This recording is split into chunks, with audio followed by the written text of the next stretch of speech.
longtime NBA writer. David Aldridge in the Hall of Fame. Ooh, I don't know. I don't know either. I feel like if he's not, he will be. Certainly, I don't know if Peter Gammons is the right comparison. He may not be there yet, but certainly a long time. Yeah, he's certainly in the convo. I mean, he was awarded the Kurt Gowdy Media Award by the Basketball Hall of Fame. That's pretty cool. Okay. So, yeah, some version of that. He has his all-improved NBA teams. The Kings are there. Yep. They're sixth. Number 6. They are the 6th most improved team in the NBA, according to David Aldridge. Here's what he says. Well, right away, the first 4 words I have an issue with. Yes, I saw that too. I'm like, it just, labels get thrown to teams, and then this is the one that right now is on the Kings. In win now mode, I mean, that's just a narrative that's it's not so much that I'm arguing against them being in win now mode. I think when you miss 16 straight playoffs, I think when you have the pressure from the fans, from the ownership, from everybody, but where I take an issue is that people they know they're in win now mode is like, we got to win at all costs. We're sacrificing. If they were in win now mode, I don't think the draft pick goes for Kevin Huerter. I think 4 draft picks go to Brooklyn for Ben Simmons or whomever, or they make a move for Kevin Durant, and just you're sacrificing the future there. And Tyrese Halliburton for Domantas Sabonis, as much as people want to say it's a win now move, you're also talking about the guys that are what, 2 years apart? Yeah, but he's going to be a free agent in 2 years. I mean, dude. Anyways, in win now mode, with multiple executives nearing the end of their current contracts. That's a fact. That's true. The Kings did well multiple executives nearing the end of their contracts as of now. I know I'm nitpicking here, but this isn't necessarily the end. They can get extended is at my any point. It's not like Monty is but leaving. Haven't. Right, exactly. That's just key.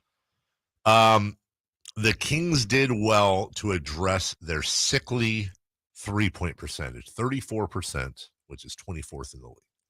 Malik Monk, 39% last year, and Kevin Huerter, 39% in Atlanta, are just what the doctor ordered, pumping desperately needed spacing into Sacramento's half-court offense, through which De'Aaron Fox can better maneuver. Ooh, font change. Bringing in both, in particular, Malik Monk, Fox's teammate at Kentucky, should also remove all reason for Fox to become more personally involved at the defensive end. Why does that? I don't know why those two go hand in hand. That should be on De'Aaron's agenda anyway. 100% agree. Irrelevant of whether they hired everybody or signed everybody that was played with him in Kentucky or not. Right. I don't know. Yeah, that's a weird connection there. I mean, I hope he's right. Great.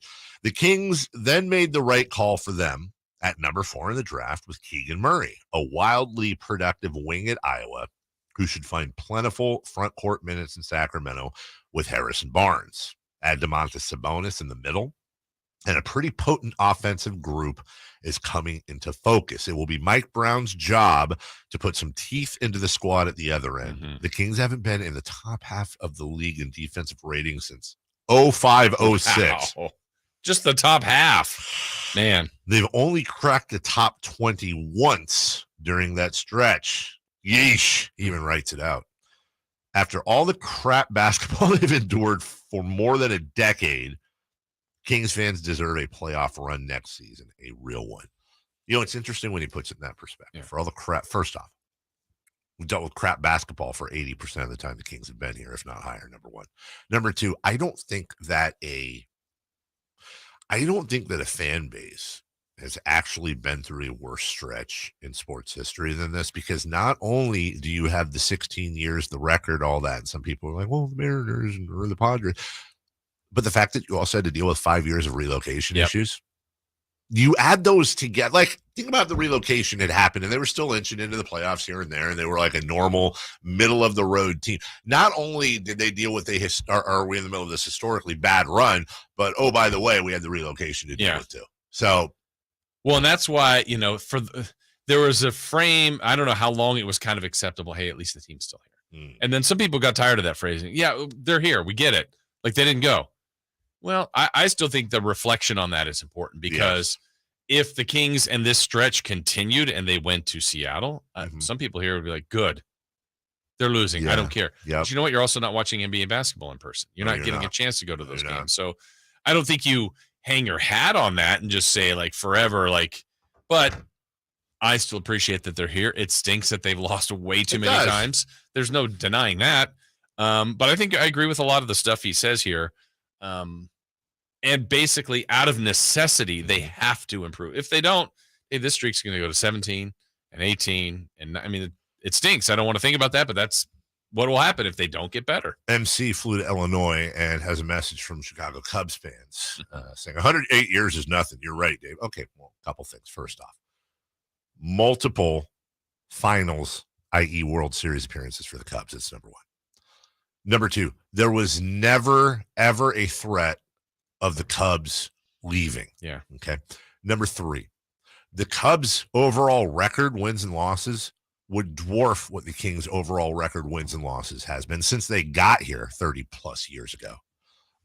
Number four, as we've always mentioned, you have the Bears, you have the White Sox, you had the Bulls with Jordan. Yeah. You have the Blackhawks. Yep.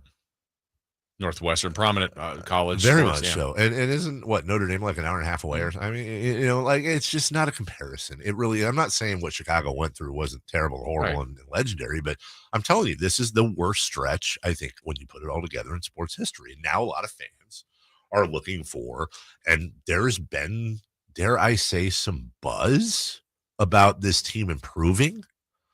And for guys like you and me, and obviously we're going to say what we think, and we're not going to sugarcoat, and we're not going to purple glasses it. As we get closer to preseason, and as we get into the start of the year, it's going to be very difficult because no one wants to burst any bubbles, but no one wants to lead people on and give false expectations either. Right. And I think we're right. Like anyone who says the Kings are making the playoffs, and anyone who says the Kings aren't making the playoffs, well, okay, that's your take, but this team's on the edge. There's no sure thing either way with them. I personally think the streak continues. Yeah. I personally think that, but I don't think they're going to be a dumpster fire. Right. And they honestly haven't been that in the last 2 to 3 years. Not trying to say it's been great because that's not the case. Right. And maybe that's been part of the problem. Sure. They haven't been so awful where the path is clearer cut to, okay, they're going to get the first pick, or odds are they're going to get the first pick. You definitely have to not build around this player. There's been enough little crumbs where you go, I see something in Fox, and I see something in this player, and I see something in that player. But going into the year, it feels like they've got the deepest roster they've had. Yes, I agree. Good competition and some good players. I agree. A new coach that's got a pretty good resume. That's what it seems like. That's what it seems like. Now, again, is that 25 wins? Is that 45 wins? Somewhere in between? Is that an 8 seed? Is that a 10? Is that a 4? You got to play. I mean, right now, they're not predicted to be there. Yes. But they've got more things inherently to start the year that look like the makings of a good team. But yeah, and I think it comes down to which I think we can circle around, Jason. I can take one side or the other all day long. I can take the side of here's why you need to be optimistic. I 100% can, mention a lot of things you just mentioned.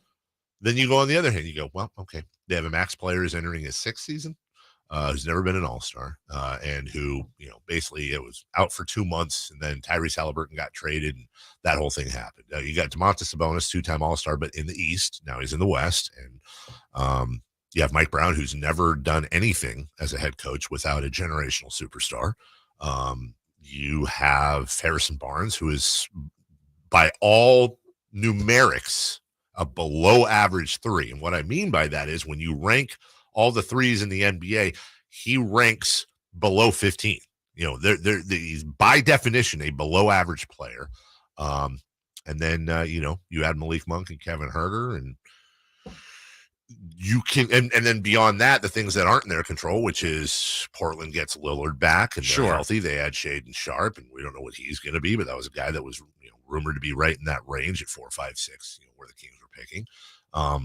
You have, you still have Donovan Mitchell on the Jazz as of right now. I mean, that's my point is like people are going to be rolling around like they know what's going to happen. Yeah. And I think the thing I'm going to stress is when we don't know what's going to happen, of course, but with the Kings, I think this year might be the most mysterious preseason they've had in a long time. As far as I don't know what type of team they're going to be. Yeah, when you see the teams that break through, if I look at a couple in the last 2 years, Phoenix a couple years ago, and then Memphis last year. Yeah, you could see the beginnings of it the year prior, right? In the bubble, we were going like, why is Phoenix even going? 7-0. 8 or 8 games, and then add Chris Paul, and boom, they take off. Okay. The Memphis Grizzlies barely got into that play-in situation a year or 2 years ago, and then now they're the 2 seed last year. But player development, things all started to click. Things like that happen, but that doesn't mean that's happening with the Kings. But you can see the beginning parts of that, the elements that could produce something as great as that, or just somewhere that's maybe not as great, but still makes you as a playoff. And what you wonder is the Aaron Fox our Devin Booker, a guy who just kind of did the thing on a bad team, and now he's one of the better players with better players around him. Yeah, better players around him. That's absolutely right. The